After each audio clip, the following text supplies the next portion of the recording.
in the passing on of a very dear brother and a very dear friend.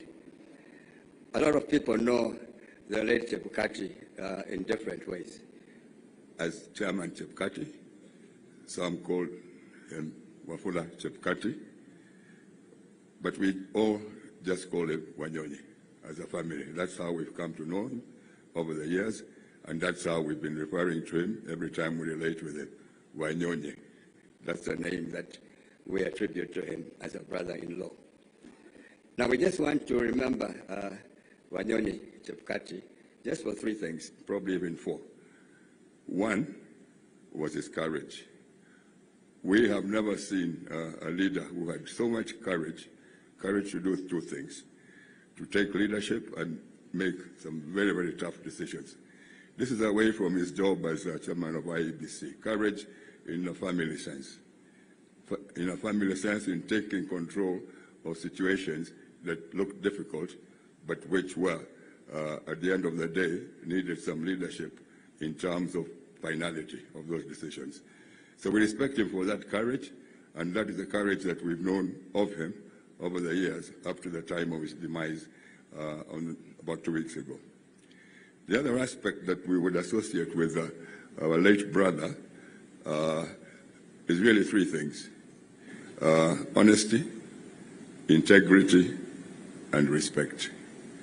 Whatever they say about Wanyonyi, those three attributes is really what, for us as in-laws, drove him, especially respect. He had great respect for alternative views, our views, his views, family views, which drove the relationship between himself and ourselves as family. Honesty, integrity, and respect. We see a lot of comments in social media, in some mainstream media, about Wanyonyi Chebukati, and those are really not the negative ones, descriptive of the person that we knew and of the person that we are burying today.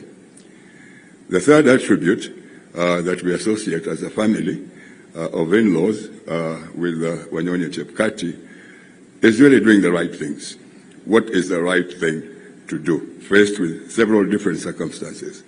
You've heard him say that this is the Constitution, this is the law, this is what is going to follow. But from a family perspective, away from all that, he would always encourage us, his children, his brothers-in-law, to always just think through what is the right thing that you need to do faced with certain situations. And that we respect him for.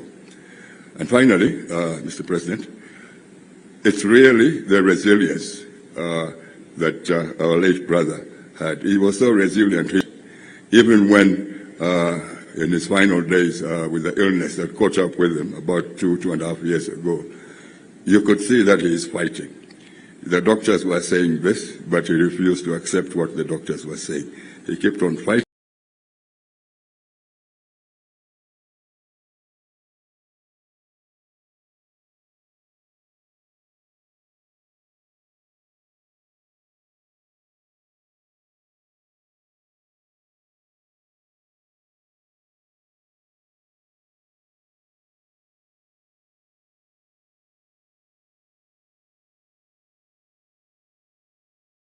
When you saw him at home, when you met him in the hospital, in his hospital bed, you could see that this gentleman does not really want to go anywhere.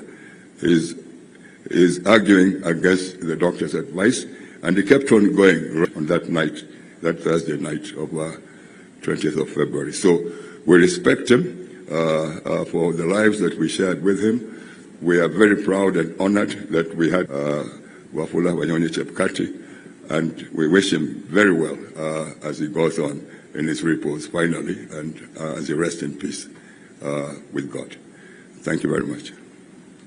Thank you, Curtis, speaking on behalf of the Banyore community.